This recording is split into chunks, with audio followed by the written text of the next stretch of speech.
Toro Girolando 3/4, Jared. Este toro pertenece a la raza Girolando 3/4, la fecha de nacimiento fue el 29 de mayo del año 2017. El propietario es Joao Paulo Caldera.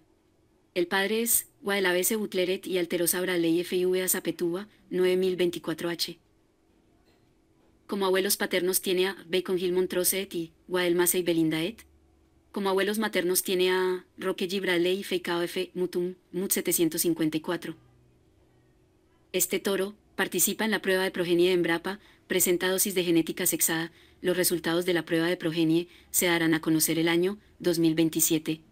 Transmite a su descendencia beta-caseína 2A2.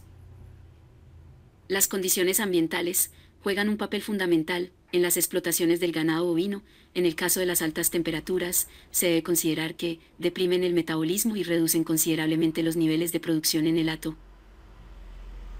Asimismo, los pastos en climas tropicales llegan muy rápido a la madurez fisiológica, reduciendo considerablemente los niveles nutricionales, volviéndolos toscos y no muy apetecidos por parte de los animales.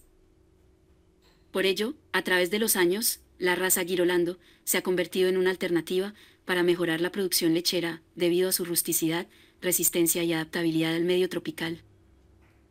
Si quieres adquirir la genética de este toro, en la descripción del video te dejaremos los datos de contacto del distribuidor autorizado.